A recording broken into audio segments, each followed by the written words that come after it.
Hello everyone, and I am welcoming you all to my YouTube channel Need to Know. And this will be my first video lecture on YouTube where I'll be talking about NDC. NDC क्या होता है, उसका structure, उसके objectives, AIIMS and functions के बारे में हम लोग आज जानेंगे. This will be like a case study on NDC. ये केस स्टडी की तरह होगा जहां मैं आप लोगों को एनडीसी के बारे में पूरा डिटेल में बताऊंगा कि वो होता क्या है. ठीक है, तो चलिए स्टार्ट करते हैं. Let's read. एनडीसी.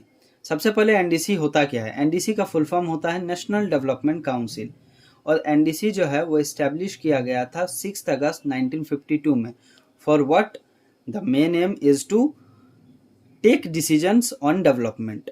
ये भारत सरकार का एक सबसे बड़ा एपेक्स बॉडी होता है जिसका काम होता है कि डिसीजन लेना हमारे कंट्रीज के रिलेटेड इश्यूज पर और उससे संबंधित क्राइटेरिया पे. ठीक है, एनडीसी का एम होता है to support plannings of the country. हमारे कंट्री के प्लानिंग को सपोर्ट करना और रिसोर्सेज को जुडिशियसली यूज़ करना ताकि रिसोर्सेज को हम लोग और मजबूत कर पाएँ. और बैलेंस बनाए रखना हमारे कंट्री में एमंग 28 स्टेट्स. जो जितने भी 28 स्टेट्स हैं उनके बीच में बैलेंस और एक डेवलपमेंट क्रिएट करने का काम करता है एनडीसी. लेकिन एनडीसी का जो मिलना होता है भारत सरकार के द्वारा वो 58 टाइम ही पॉसिबल हो पाया क्योंकि नीति आयोग बन चुका था. और नीति आयोग बनने के बाद जो है एनडीसी केवल 58 टाइम ही मिल पाया. उसकी जो मीटिंग हुई वो केवल 58 टाइम हुई है. और एनडीसी ना ही एक संवैधानिक बॉडी है, ना ही एक कॉन्स्टिट्यूशनल बॉडी है, ना ही एक स्टैट्यूटरी बॉडी है, या एक एग्जीक्यूटिव बॉडी है. ठीक है, और अगर मैं बात करूं इसके स्ट्रक्चर के बारे में तो NDC consist of the PM, prime minister of India. ये बेसिकली इसका कंपोजिशन होता है जहां एनडीसी जो है प्राइम मिनिस्टर ऑफ इंडिया को कंसिस्ट करता है और कैबिनेट मिनिस्टर्स को करते हैं और जितने भी सीएम से स्टेट्स के उनको करता है और यूनियन टेरिटरीज के जो रिप्रेजेंटेटिव्स होते हैं और मेंबर ऑफ नीति आयोग.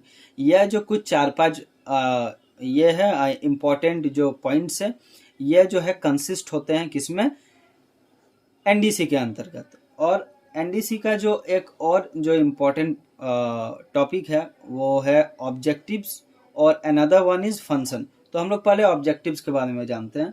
तो एनडीसी का ऑब्जेक्टिव है to cooperate all the states. जितने भी स्टेट्स हैं उनको कॉपरेट करना, उनके बीच कॉपरेशन लाना और स्ट्रेंथन करना सपोर्ट को. As I said you few minutes later, कुछ मिनट पहले मैंने आपको बताया कि रिसोर्सेज को जुडिशियसली यूज़ करना, तो उसी तरीके से इसको जुडिशियसली यूज़ करना इसका ऑब्जेक्टिव होता है एनडीसी का. और जनरल इकोनॉमिक पॉलिसीज़ को ये इनकरेज करता है, जो भी पॉलिसीज़ निकाली जाती हैं गवर्नमेंट के द्वारा. और बैलेंस और रैपिड ग्रोथ करना, यानी हमारे जो देश के अंदर है वो डेवलपमेंट को एक्सिलरेट करना और बैलेंस करना. ठीक है, यानी हमारे देश में बैलेंस बनाए रखना और डेवलपमेंट जो है विकास करना और उससे संबंधित जितने भी क्राइटेरिया पैरामीटर्स है उनको जो है ये इन्फ्लुएंस करता है. कौन? एनडीसी. ठीक है, और मैं अगर बात करूं इसके फंक्शंस की तो NDC functions is to assured balance growth. वही है कि बैलेंस ग्रोथ करना. और ये फॉलो करता है 5 ईयर प्लान को. 5 ईयर प्लान जैसे कि मेहलोनबिस के द्वारा बनाया गया था और भी बहुत इकोनॉमिस्ट के द्वारा बनाया गया था. ठीक है, तो 5 ईयर प्लान के को भी ये फॉलो करता है. कौन? एनडीसी. ये इसका फंक्शंस है. और ये सजेस्ट करता है नीति आयोग को. ठीक है, नीति आयोग को सजेस्ट करता है मीन्स उसमें कुछ अगर फॉल्ट्स है या फिर उसमें कुछ अगर प्रोज है, कॉन्स है, उन चीज़ को हाईलाइट करने का काम एनडीसी का होता है. और do time to time rating of NITI Aayog working, यानी एक तरीके से हम लोग कह सकते हैं कि सुपरवाइज करने का काम भी होता है किसका? एनडीसी का. एनडीसी जो है वो नीति आयोग के वर्किंग को सुपरवाइज करता है कि वो किस तरीके से वर्क कर रहा है या नहीं कर रहा है. तो यही है एनडीसी के बारे में. और एनडीसी से रिलेटेड और भी वैसे कोई इंपॉर्टेंट पॉइंट्स है नहीं. So this is the video and I hope that you loved it.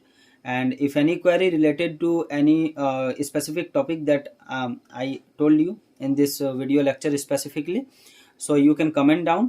And if any topic you required to know about, then please do comment on comment box. I'll make sure that I will make video on that particular topic. So till then, stay connected with me. Thank you very much.